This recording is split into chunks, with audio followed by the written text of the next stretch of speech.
Alright, so hi everyone, I am Rohit and आज हम शुरू करने वाले हैं एक और latest Cambridge academic IELTS reading and that is IELTS academic reading test 3।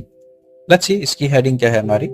Archaeologist discover evidence of prehistoric island settlers. Okay, so आज हम इसमें true false not given questions करेंगे because these are my favourite questions and सबसे easy यही होते हैं आपके exam में and they are the most logical questions actually. So we have questions from 1 to 7. बस में हम फटाफट देखते हैं कि आज हमारा क्या फंडा है सभी 7 क्वेश्चंस पे। It's important to find out कि भाई फंडा क्या है पहले before we start solving. Otherwise आप चाहे तो डायरेक्टली भी स्टार्ट सॉल्व करना शुरू कर सकते हैं। It's all fine, everything is okay, you can go for any approach you want, but again फंडा सही होना चाहिए आपका। So let's say archaeological research had taken place on island of Obi before the arrival of Sari Shipton and his colleagues. So यहाँ पे हमारा main idea जी before, main idea before. सो पहले question में बात हो रहा है बिफोर की। You know this is also one of the 10 logics जो हमने अपनी क्लास में कवर किए हैं। सो यहाँ पे 2 इवेंट है, आर्कियोलॉजिकल सर्वे हुआ और दूसरा इवेंट है हमारा शरी शिप्टन और उसकी कलीग उस ओबी आइलैंड पे गए। नाउ दे आर सेइंग कि जो कलीग्स हैं वो बाद में गए। दैट इज अ सिंपल फंडा। सो अगर हमें पता लग जाएगा कि ये पहले चले गए और सर्वे उसके बाद हुआ, so obviously this is going to be false. Just हमें बिफोर देखना है कि सच में बिफोर है या आफ्टर हो जाता है पैसेज में। That's a simple funda. Let's look at question number 2। At the calosites the researcher found the first clam shell axes. So यहाँ पे हमारा जो मेन फंडा है वो है at calosites and first clam shells. तो इस केस में यूजुअली फर्स्ट हमारा मेन फंडा होना चाहिए, लेकिन फर्स्ट हमारा सब फंडा है और मेन फंडा है कैलोसाइट्स। कहाँ था? कैलोसाइट्स में था। मतलब जो पहले एक्स शेल्स थे, सबसे पहले जो शेल्स थे वो कैलोसाइट्स पे मिले।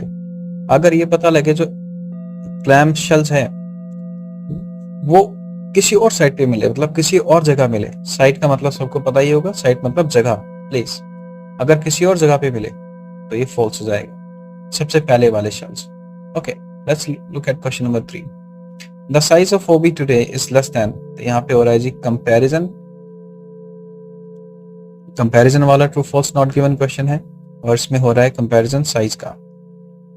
सो साइज बहुत कम है आज और पास में ज्यादा था, और पास और प्रेजेंट में कंपैरिजन हो रहा है जिसमें बता रहे हैं कि भाई प्रेजेंट में साइज कम है और पास में साइज बहुत ज्यादा था। दैट्स सिंपल फंडा। Question number 4। A change in the climate around 11,700 years ago had a greater impact on the Obi land than on Earth. तो यहाँ पे हो रही है जी बात कंपैरिजन की। अगेन हमें पता है ये है जी कंपैरिजन, और कंपैरिजन किसके बीच में हो रहा है? ओबी आइलैंड के बीच में हो रहा है हमारा कंपैरिजन, और सराउंडिंग आइलैंड्स के बीच में हो रहा है कंपैरिजन। तो कह रहे हैं ओबी आइलैंड पे ज्यादा फर्क पड़ा और सराउंडिंग आइलैंड्स पे कम फर्क पड़ा। Will see that. The researchers believe there is a connection. ये हमारा सिंपल, ये पॉजिटिव वर्ड है जी, पॉजिटिव आइडिया वाला क्वेश्चन है। तो बोल रहे कनेक्शन है किसके बीच में? 2 चीजों के बीच में, वेदर के बीच में और एक्सेस के मटेरियल के बीच में। और कनेक्शन कब होता है? कनेक्शन मतलब प्रोपोर्शन होता है कि भाई वेदर चेंज होगा तो मटेरियल भी चेंज होगा, अगर वेदर अच्छा हुआ तो मटेरियल भी अच्छा होगा, like that. It's a direct proportion connection. Alright, so we just have to find out कि सच में क्या डायरेक्ट कनेक्शन है नहीं, और there is indirect connection. Will find it out. Let's see. Shipton's teams were surprised. तो ये है हमारा जी नेगेटिव और पॉजिटिव वाला true false not given questions, और यहाँ पे बात हो रही है उसकी टीम की फीलिंग की या उनके रिएक्शन की। तो हमें पता करना होगा कि उनका रिएक्शन क्या था। अगर रिएक्शन उनका सच में सरप्राइज था तो ये ट्रू रहेगा, लेकिन अगर पैसेज में वो कहते हैं कि भाई उन्होंने पहले ही एंटिसिपेट कर लिया था और एक्सपेक्ट कर लिया था, ऑब्वियसली अगर पहले से एंटिसिपेट कर लेंगे तो सरप्राइज क्यों होंगे वो, राइट नॉट। लेकिन अगर फीलिंग्स की बात ही नहीं है तो नॉट गिवन हो जाएगा ये। किस बारे में सरप्राइज थे वो? ओबी के हंटिंग प्रैक्टिसेस के बारे में। ओके, वो हम बाद में देखेंगे, पहले फंडा देखते हैं। It is thought that the Callao shelters were occupied continuously. Shelters were continuously occupied. तो यहाँ पे मेन हमारा आइडिया है continuously, लगातार उन्हें यूज किया गया। और एक और इसमें है हमारा फंडा, वो है नंबर लॉजिक वाला फंडा, 1000 साल पहले तक वो लगातार यूज हुए। अगर ये नंबर चेंज हो गया, मतलब हमें पता लगे कंटिन्यूसली यूज हुए लेकिन 1000 साल तक नहीं, 2000 साल तक, तो फिर ये आंसर फॉल्स हो जाएगा। लेकिन अगर इसकी बात ही नहीं हुई हो तो ये नॉट गिवन हो जाएगा। सो फटाफट क्वेश्चन 1 से हम सॉल्व करना शुरू करते हैं। सो हमने देखा था हमारे फर्स्ट वाले क्वेश्चन में बिफोर वाला फंडा था। कहने का मतलब इसमें 2 इवेंट है, आर्कियोलॉजिकल सर्वे शुरू हुआ और उस काल का शहरी शिफ्टन की टीम वहां पे गई। लेट्स सी, शहरी शिफ्टन की टीम बाद में गई। लेट्स सी, पैसेज में पढ़ते हैं। In the early April 2013, Dr. Carl Shipton and his colleagues from Australian National University became the first archaeologists to explore OB. So कहने का मतलब ये पहले आर्कियोलॉजिस्ट थे जो ओबी में गए। अगर भाई शहरी शिफ्टन और उसके कलीग इस पूरे आइलैंड में पहले आर्कियोलॉजिस्ट हैं जो जाएंगे।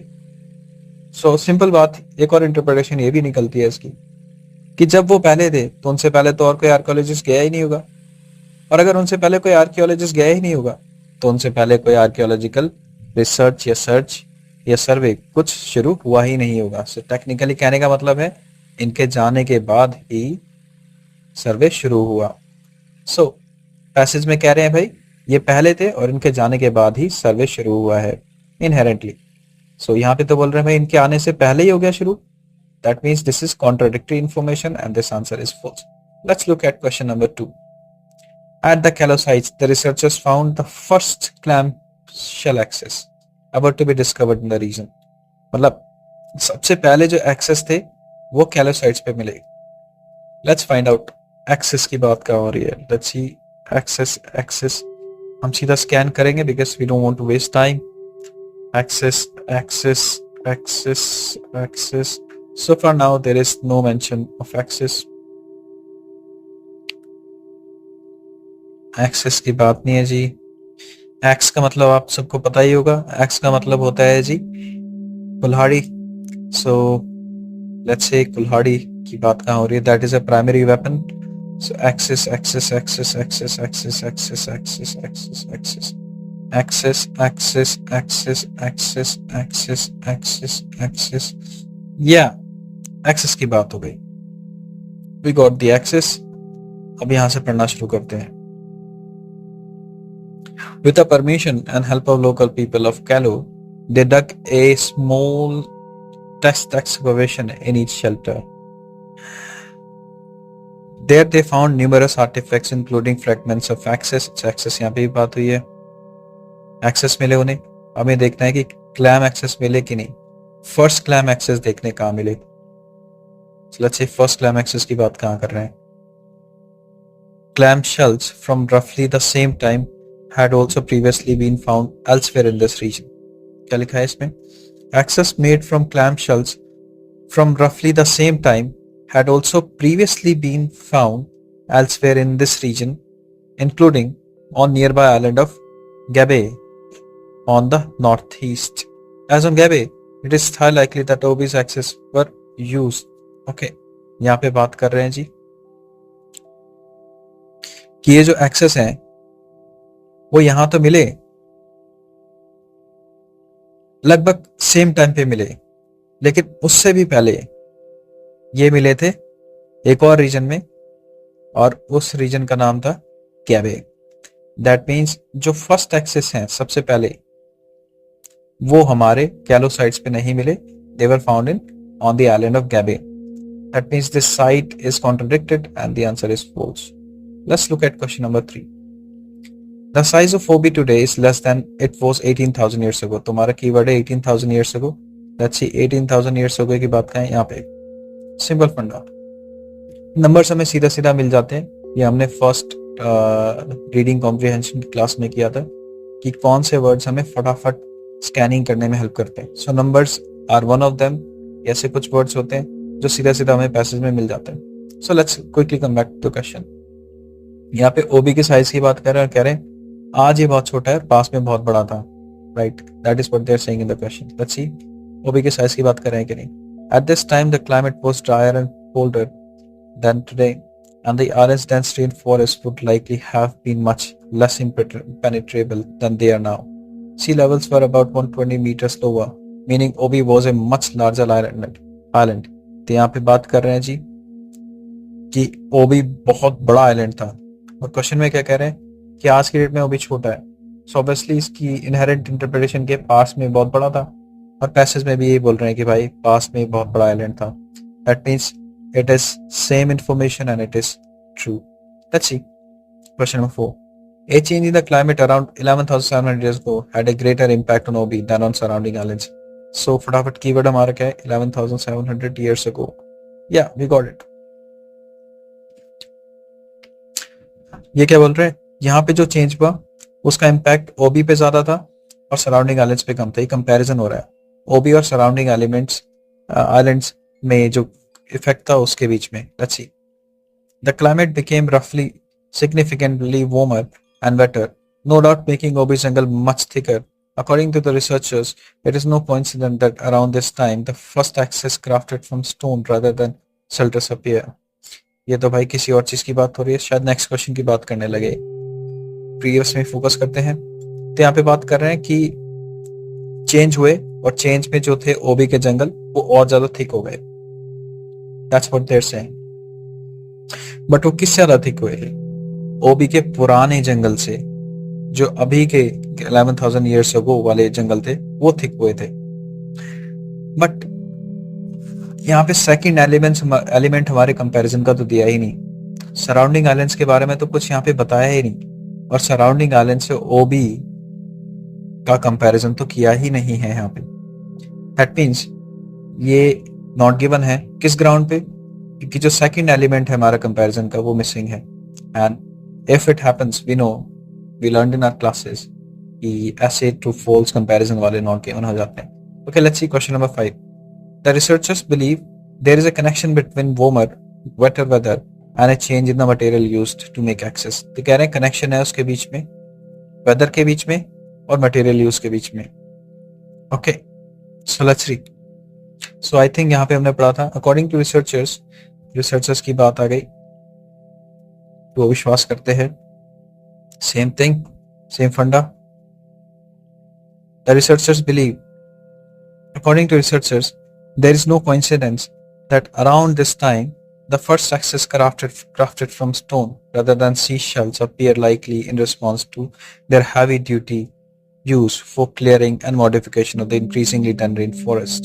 So यहाँ पे सिंपल लिखा है कि भाई yes indeed, रिसर्चर्स के हिसाब से जैसे ही वेदर चेंज हुआ, रेन फॉरेस्ट थोड़े से डेंस हुए, वैसे ही एक्स का जो मटेरियल था वो चेंज हो गया और उन्होंने स्टोन एक्सेस शुरू कर दिए यूज करने.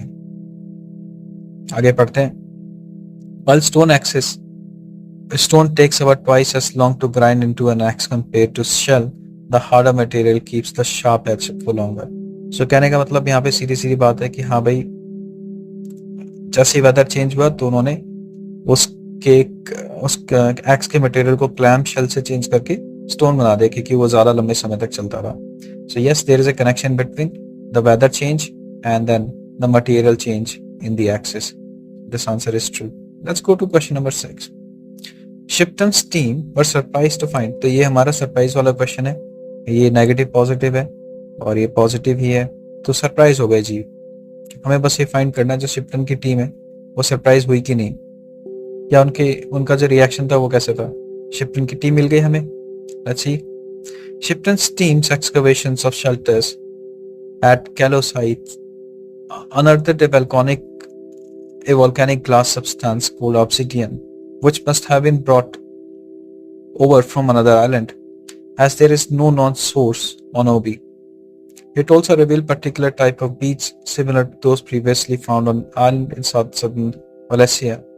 These finds again support the idea that Obi Islanders didn't travel to other islands. यहाँ पे बात हो रही है जी कि जो उसकी टीम है, देखो टीम की बात यहीं तक है, हमें ज्यादा भी आगे तक नहीं पढ़ना होता. सो टीम की बात यहीं तक है. सो टीम ने क्या किया, टीम ने ये पाया, जब टीम ने खुदाई की, एक्सकवेशन मतलब खुदाई करना, जब टीम ने खुदाई की तो उन्हें पता लगा अनर्थ मतलब जमीन से उन्होंने क्या निकाला, ऑब्सीडियन निकाला, राइट। तो उन्होंने ये तो बताया ऑब्सीडियन उन्होंने निकाल लिया, लेकिन उसको निकालने के बाद उन्होंने फील कैसा किया, क्या वो सरप्राइज थे, क्या उन्होंने ऑलरेडी एंटिसिपेट किया था, इसके बारे में कुछ बात है नहीं।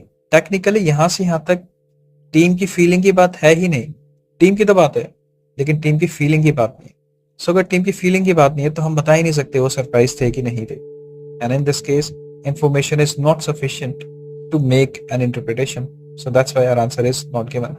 ओके, क्वेश्चन नंबर 7 पे फोकस करते हैं। It is thought that callow shelters were occupied continuously until about 1000 years ago। तो कह रहे हैं कंटिन्यूअसली यूज किया गया 1000 साल पहले तक। तो हमें बस ये फाइंड करना है।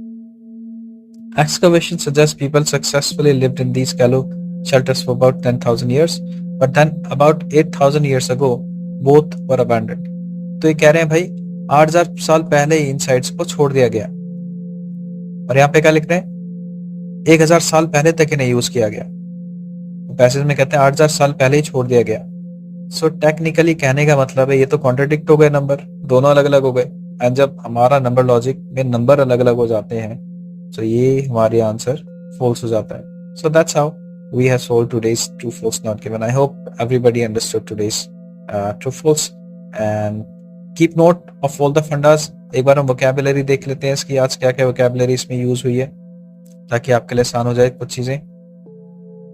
सो पहला होता है जी सेटलर। सेटलर मतलब होता है सेटलमेंट, सबको पता है परमानेंट सेटलमेंट, और people are actually looking for settlement. Settlement मतलब रहना, सेटल हो जाना कहीं पे, राइट। लेट्स सी आर्कियोलॉजिस्ट सबको पता है, you must know who are archaeologist. Archaeologist वो साइंटिस्ट होते हैं जो पास्ट का सर्वे करते हैं और जितने भी हिस्ट्री है उसे वो एक्सकवेट करके निकालते हैं। और एक्सकवेट का मतलब होता है जी जमीन से खोद के निकालना। सो जितने भी हमारे महल है and all these historical sites are there, उनके ऊपर हमारे आर्कियोलॉजिस्ट ही काम करते हैं। लेट्स सी और वोकैबुलरी देख लेते हैं आज की। So okay, vocabulary excavation was the next vocabulary. Excavation का मतलब होता है खुदाई करना जी, ताकि आपके लिए इजी रहे समझना। Now archipelago, you must know what this word is, but ये इतना इंपॉर्टेंट नहीं था इस क्वेश्चन के लिए, फिर भी मैं आपको बता देता हूँ। इसका मतलब होता है एक ग्रुप ऑफ आइलैंड्स, जब बहुत सारे छोटे छोटे आइलैंड मिलके एक बड़ा लार्ज ग्रुप बनाते हैं उसे हम आर्किपेलागो कहते हैं। Okay let's C next. और कोई वोकैबुलरी हुआ। वॉयज।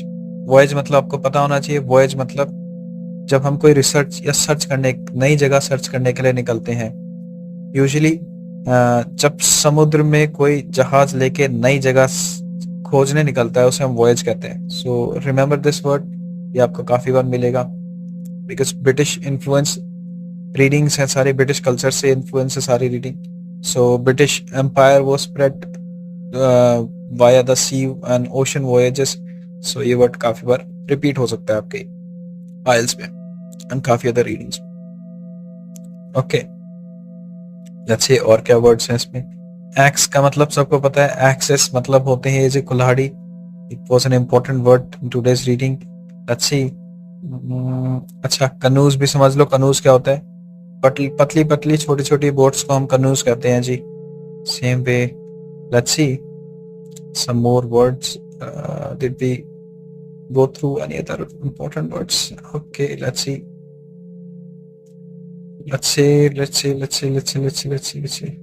अनर्थ। अनर्थ का मतलब होता है जी जमीन से निकालना किसी चीज को। जब हम खुदाई करते हैं और जमीन से किसी चीज को निकालते हैं तो अनर्थ कहते हैं उसे। तो जहां आर्कियोलॉजी की बात होगी वहां अनर्थ, एक्सकवेशन ऐसे वर्ड आपको मिलेंगे ही मिलेंगे। Let's see more words. और क्या वर्ड थे इसके अंदर। ऑब्सीडियन, इसके बारे में आप पढ़ सकते हो। ऑब्सीडियन एक ऐसा मटेरियल होता है, देखो इन्होंने जस्टिफाई भी करके है, ग्लास मटेरियल होता है, वोल्केनिक ग्लास मटेरियल। मतलब एक ऐसा मटेरियल होता है बहुत शार्प होता है, ये आपके चाकू से भी ज्यादा शार्प होता है। सो एंशिएंट हंटर्स को यूज किया करते थे। So you can also learn it, but it is not as important. But yes you will find it again, because again our readings are influenced by British culture. So हाँ, एक और word था हमारा abandon. Abandon का मतलब होता है छोड़ देना, बिल्कुल त्याग देना किसी चीज को। सो this was there. Let's see questions में हमारा कोई important vocabulary थी कि नहीं. Let's see. Archaeological research colleagues, इसमें कुछ था ही नहीं tough word. इसमें कोई tough word नहीं था. इसमें कोई tough word नहीं था. There is no tough word. There is no tough word. And there is no tough word again. There's no tough word. Okay, so that's all in today's reading. We solved all the true false for 1 to 7 where our answers are. Okay, submit करके देखते हैं. बहुत सारे questions हैं इसमें. Just to explain a few, I solved some of them ताकि आपके लिए चीजें आसान हो. There is an option on this website to submit test also, so let's submit and see. Yeah, so all 7 are right. Unfortunately, our advanced score is 3 only because we solved only 7 questions out of 40. But हम चाहते तो पूरा भी solve कर सकते थे. And 40 में से at least 38, 36 तो लेके ही आ सकते थे because there are some inaccuracies when we solve them. It's not always true that we get 40 out of 40. But there are some few cases when we get 40 out of 40 also. That's all in today's reading. You may ask me questions in the comment box in case you have any. Thank you.